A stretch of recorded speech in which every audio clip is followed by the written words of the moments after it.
This is Local Edition. I'm Brad Pomerance. Thanks again for joining us. Our guest is Bob Archuleta. Bob is the Mayor Pro Tem of Pico Rivera. Sir, we thank you again for joining us.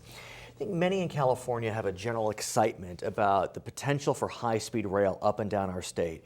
In the East Coast, it's very easy to navigate from Providence, Rhode Island to Washington, D.C., not so much here. But Pico Rivera has some concerns about high-speed rail. Could you talk to us about that? Well, Brad, I'd like to, again, thank you for allowing me Please. to come onto the show and tell you that Pico Rivera is doing well, and we're really excited about all the progress we're making in the city.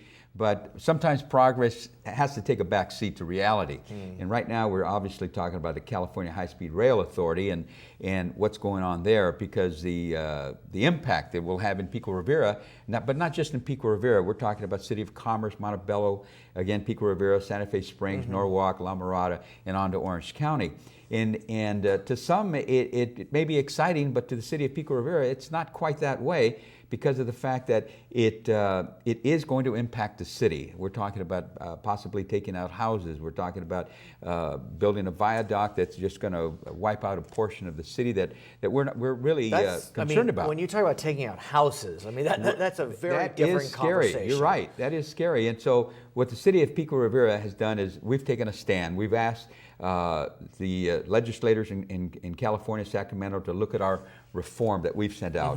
And we're asking that people realize that this is going to be a big impact, a severe impact on our city. And let me ask you this. There have been lots of issues with conflict of interest, and I know that the City of Pico Rivera is looking to try to close those loopholes and maybe put the High-Speed Rail Authority under the governor's auspices. But let's shift gears slightly and talk about the studies that you would like to have effectuated to ensure that issues that face Pico Rivera are considered. Well, let's talk about that. The City of Pico Rivera and the City Council just endorsed 3 bills to handle that controversial issue. The California High-Speed Rail Authority, and let's talk about the first bill, which is Senate Bill 517, the Assembly Bills 952 and 953. And if I may, just for a second, please. SB 517 would place the California High-Speed Rail Authority under the governor through the State of California Business, Transportation, and Housing Authority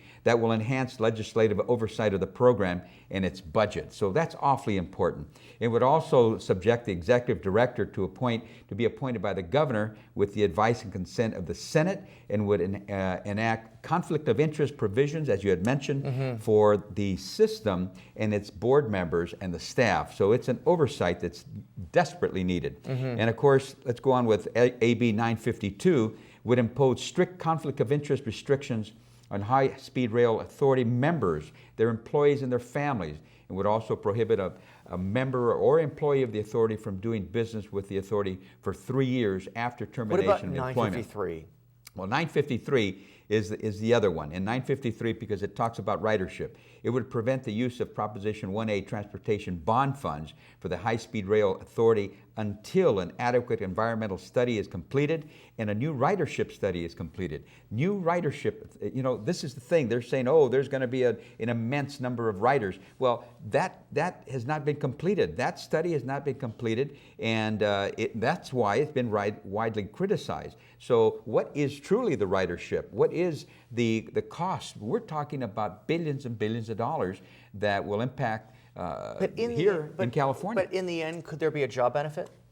Well, yes, there can be. But the question is, to what extent, to what involvement? Right now the state of California is facing a $26 billion deficit. And we're concerned about the state budget. We're concerned about everything. Let's talk more. Yes. I'd like to have you back. My name is Brad Pomerance. Thank you. Back to HLN.